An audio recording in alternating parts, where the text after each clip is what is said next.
So Tommy and I moved the concrete countertop up onto my table. Much easier to work here at waist level than down on the floor. So I had it covered up with this plastic. So as I peel this off, you can see the marks it leaves in there. So that's going to turn into a really cool pattern. I'm going to go ahead and grind this surface off. This is the weakest part of the mix right here, that top layer. We want to lose that and get all that debris off of there and open up those pores, and then we'll cream on our second coat. So I use the DS301, 3 heads. They rotate, they spin, and I put these on ever so slightly off center. That way it rotates as it's spinning, as it's turning. Gives me a nice random, you don't see any swirl marks in your finish. You don't want it too much where they're wobbling off. Just a little bit off center. There's my center. You can see how I'm just off a little bit on each one.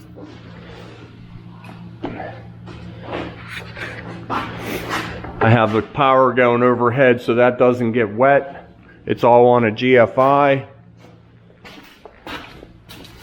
It's a messy process, but it looks nice in the end. So just turn the water on and get it flowing. You want to really saturate this with water real good. Don't even turn it on until you know that your pads are wet. And these are resin pads. You can see all the water squirting out. 50 grit. 50 grit is the ones we start with. So I'll get the camera set up. We do 50 first, and then we'll jump to 200, and that's about where we stop. We used to take it all the way up to 3,000, but the sealers wouldn't stick. We were having sealer issues. So 200 is a really nice, it's still smooth. It's a nice number to stop at, and that way our sealers bond really good. So this is my broken stone face, and there's a little ridge right along here. This one's a little high, that's high. It's not really that big, but I want to get rid of that before this machine hits it. So I have a real aggressive diamond polishing pad with plenty of water flowing over the edge. I apologize if that's loud in the camera, but I'm trying to give you a close-up. But it takes it off just with a couple of swipes.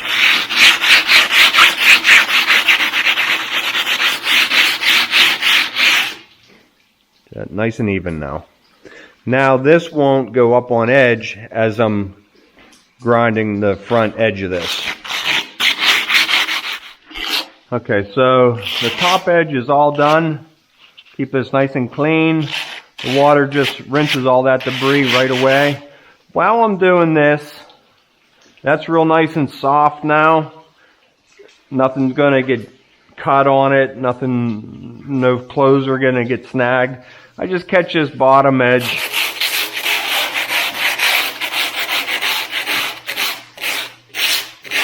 You can see the fiber mesh sticking out. That'll rub right off. That'll be gone in seconds.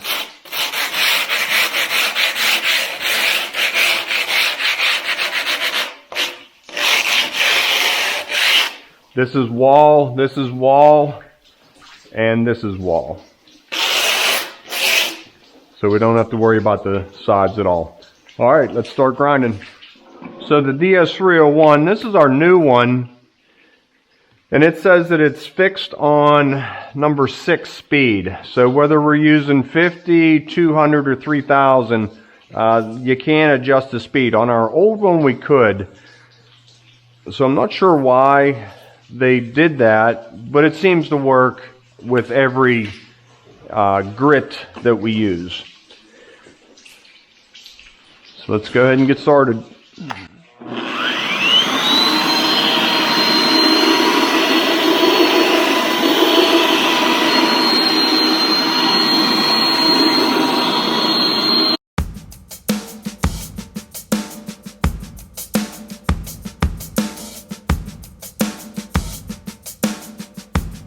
saw, I just did the surface. I was very thorough to make sure I hit every square inch of countertop surface, but I didn't want to just go straight and back and forth. Randomly, back, swirl, straight, mix it all up so you don't want to see a defined pattern. Now I'll go ahead and rinse this clean. We'll switch to 200s. So I got the whole surface rinsed off real nice. Now putting the 200s on. And repeat. Turn the water on. Really make sure you're flooded good. So with my 200 grit pads on the machine, I'll just polish the entire surface the same way I'd use the 50s. Back and forth, side to side, in a circular motion. You just don't want to leave any type of pattern in it. So just cover the whole entire surface, taking your time. Let the machine do all the work. I'm barely putting any pressure down, just letting it ride on the surface. Any little humps or bumps, just truing up real nice. And then once you cover the whole entire area, just really flood it with water to clean the area, get all the loose debris off, and get ready for the next step. Okay, so after I hit it with the 200s, it's pretty smooth, almost too smooth. I was really hoping to see some of that veining from the plastic, and it looks like a lot of it's gone. I still see a little bit here. So next time I might use a little bit thicker plastic to really leave them in there. I got some here, so they might show up good as I'm cream coating it. I have one here. I'm really hoping they show up real nice and bright. Like up here, all this is gonna look great when I cream coat that. If this were an undermount sink, I would take this out now and address this face. This is a drop-in bar sink, so I'll just leave this in until I'm all done. Yeah, we have some nice veining here, all back in here. This is going to turn out pretty nice.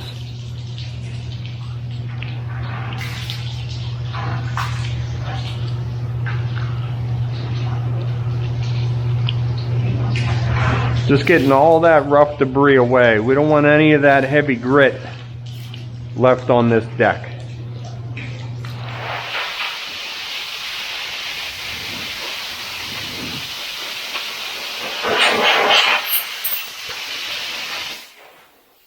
So I just blow all the water off, let it dry a little bit.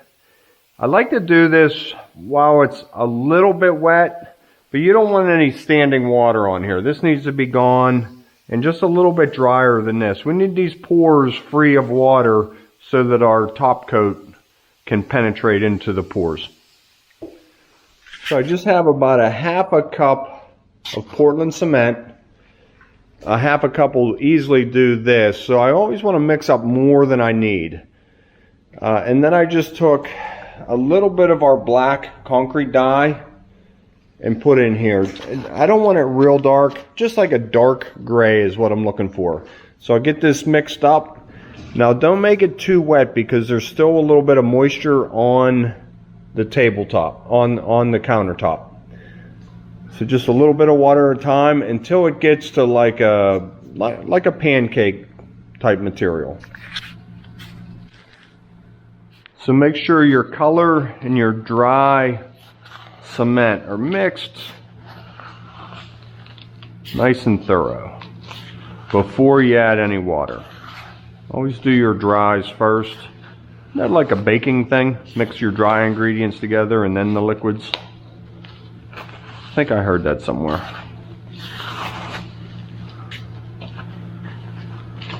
So get her mixed good and then go ahead and add the water. We'll just do this nice and slow.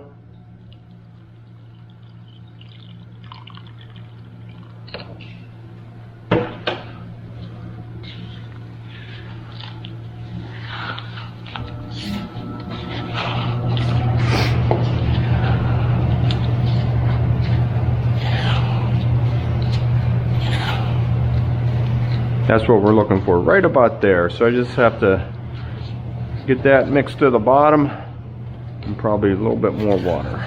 Okay, so first I wanted to show you all the pores that the grinder opened up. So all this material gets forced into there.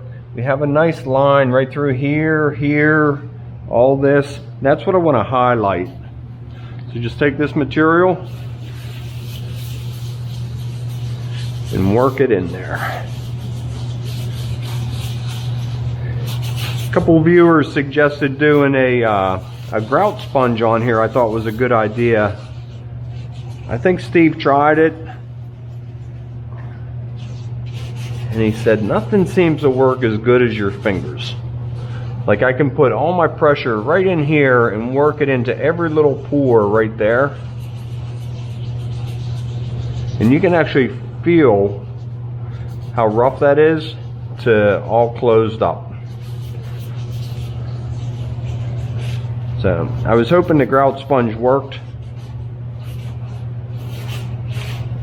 but there's a couple different ones out there. Maybe we had the wrong one. We'll try it again. It's not a big countertop. It's not going to take me that long. So I'll go ahead and put you on time lapse and talk again in a minute. Okay, so that's how I'll leave this for today. The material was kind of thick up here. You can see it's indentated a little bit.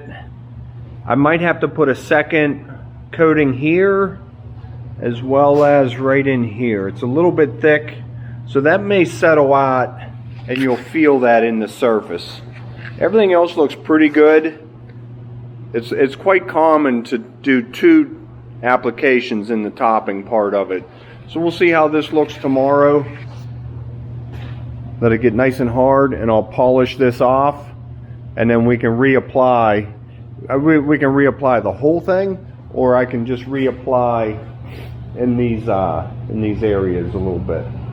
So I think that's where we'll wrap up for today. Okay, so it's about 24 hours later, back up here at the garage. This countertop is all nice and hard. This stuff gets really super dense, really durable.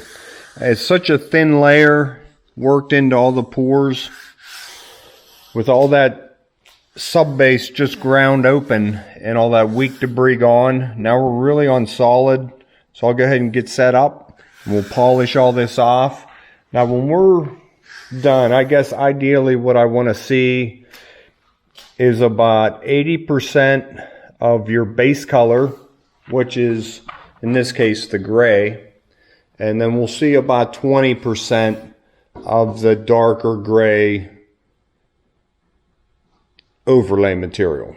So that's ideally what I want to see. So we'll see how it comes out. Might have to do one more coat in here, is a little rough. And then where were we? I think over here, maybe right in here.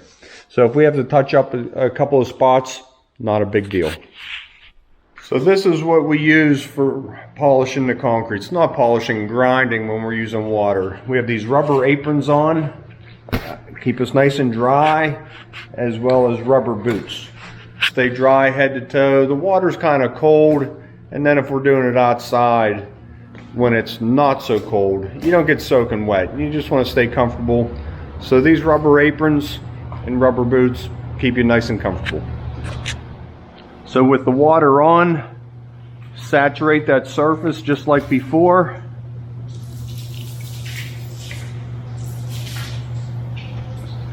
I'm still with the 200s on my grinder.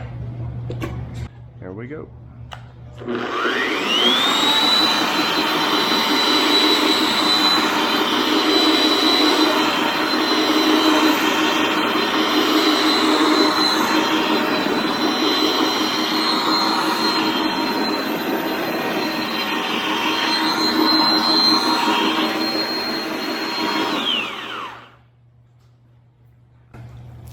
So you can see how fast that reacts. I thought some slow motion here would be kind of neat. You can see how much water I use to push that debris away as the machine rides across the top of the concrete, nice and smooth. At this point, everything's all trued up. It's a really flat, even surface.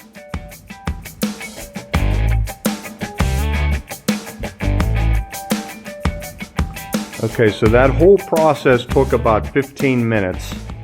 I opened up the door to get some natural lighting on this. I'll get you a different angle. I got a big glare right here. But I wanted to show you the marks that the plastic left in it.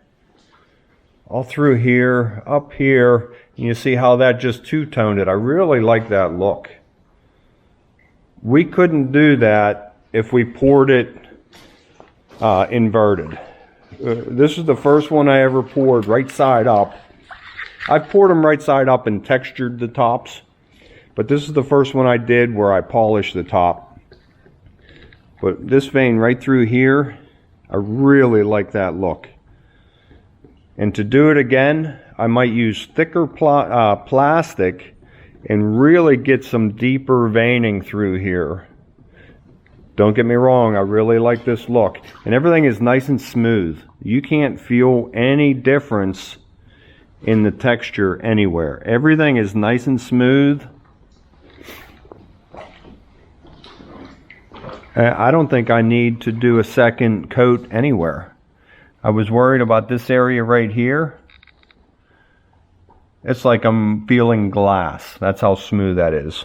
And that's only 200. So our sealer is going to bond to this really nice. I have this dark strip across here. And I'm going to leave that there. I really like that look.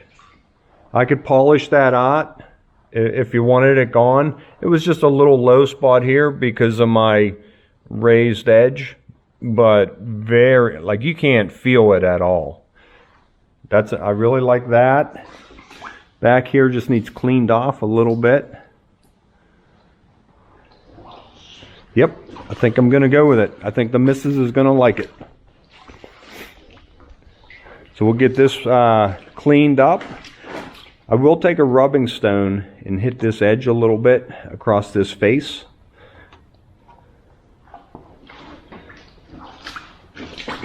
Okay, I'll film it. You talked me into it.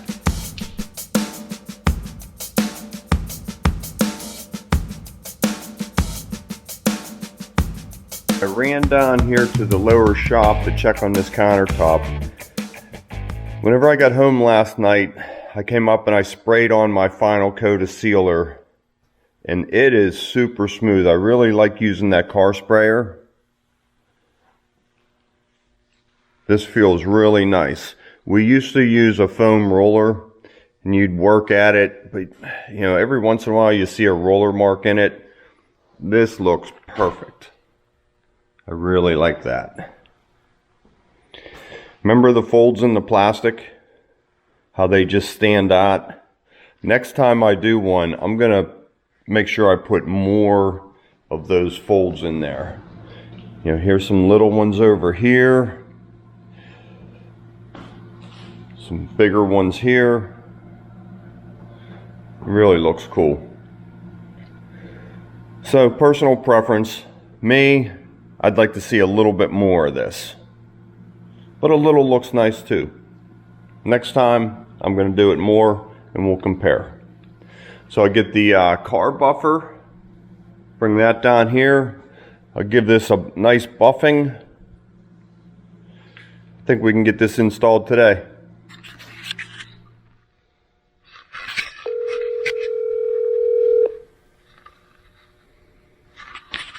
Let's see what he says. Hey, Steve. Hey. Hey, I'm up here at the shop. Got an issue. I got this countertop. I can't figure out how to move it down to the house. Yeah. Used to have like a wagon around here. Is that still here? I don't know. What about your son that lives with you? Oh, he's at a hockey weekend out in Buffalo. Gotcha. Yeah. So you need me to help you move the countertop down? Oh, that'd be great. See you in 10 minutes. Yeah. All right, I'll be up. Thanks. See ya. Yep. See ya. Well, that was easy. Okay, a little bit of buffing on this. Oh, let me back up.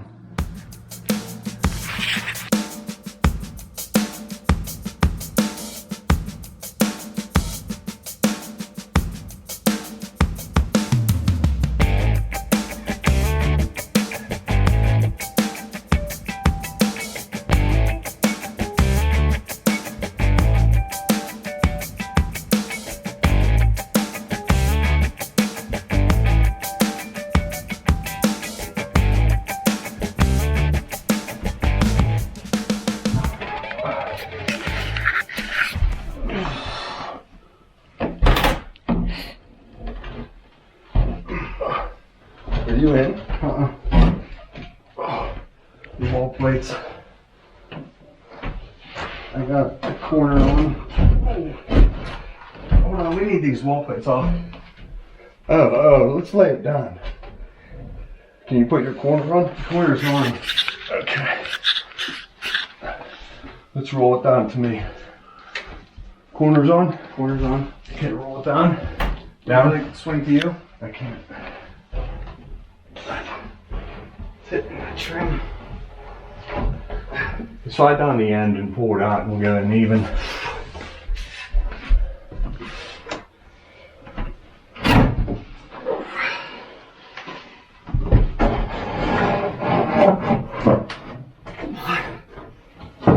Okay, I'm on. You on? I'm not.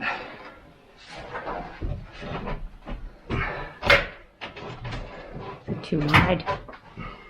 Now I'm hitting these clips here.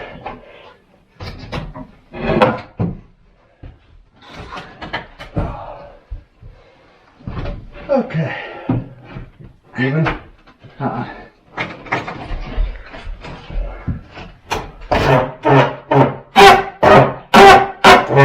That's a horrible noise.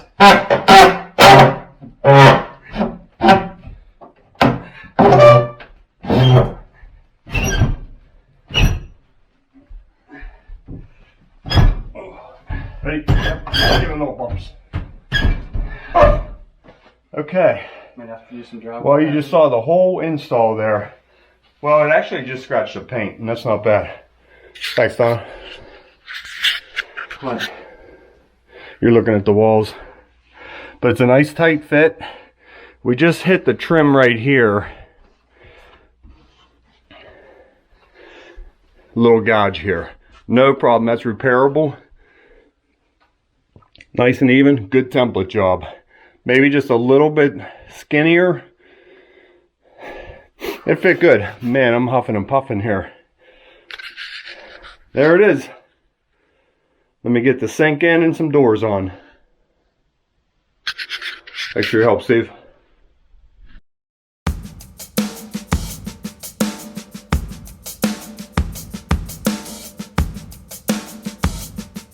So I'm going to wrap it up today with the countertop installed. Almost back together. Come on back and see us tomorrow as we wrap up the cabinetry, finish the sink, and wrap this project up for Donna. Thanks for watching, everybody.